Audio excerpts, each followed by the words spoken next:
Hey everyone, Roman Prokopchuk here. So it's been seen that obviously the war in Ukraine has been a lot of back and forth artillery battles, and the side of kind of a first person close combat hasn't seen much, but video a few days ago has come out from the Mykolaiv area between Mykolaiv and obviously Kherson on the southern front.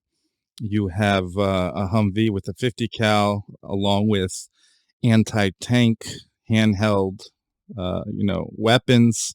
The gunner himself is a American volunteer, and you see the 50 cal jam up a little bit, and he needs ammo. He's looking for ammo, kind of scrambling, asking the other team for give the 50 cal ammo, and shoots off two of the anti-tank munitions.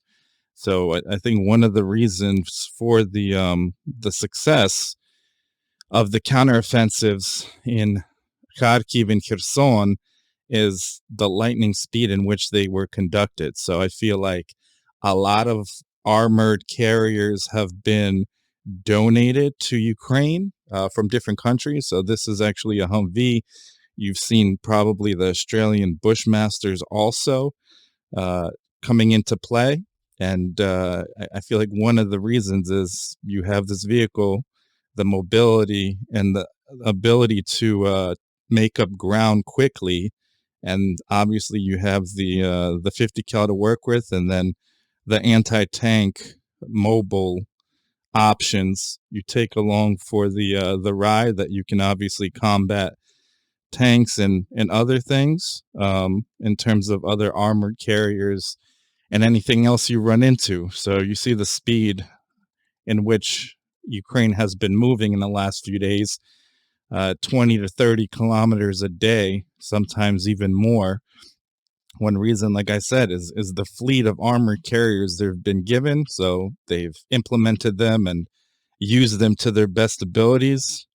You see this Humvee, the American gunner, going all out onto this occupied village when he stops shooting a bit when the gun is ready to be reloaded and he's looking for 50 cal ammo.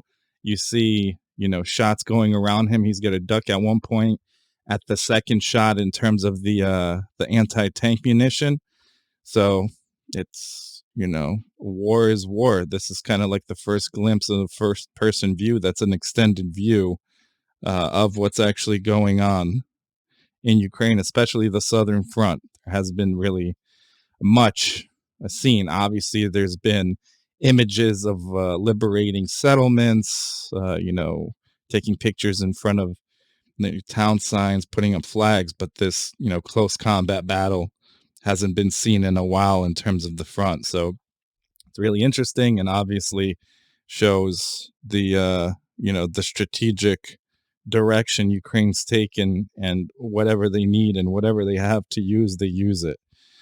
Mind you, a lot of the equipment, especially let's say the HIMARS and other Western equipment, Ukrainians have only had a week or two to train on, and then they've come back. Some of them went to the UK and other countries within NATO to train, Poland, Germany, so on and so forth, to learn these systems, come back and reteach them to fellow Ukrainian soldiers, and then obviously use them in the field. But the ability to take 3 to 4,000 square kilometers in 3 or 4 days and liberate at this point the I guess the numbers in Kharkiv alone in the Kharkiv Oblast around 300 settlements is a testament to the strategic mindset of Ukraine. They've been obviously retrained since 2014 in more of a Western style military, and basically the tactics themselves.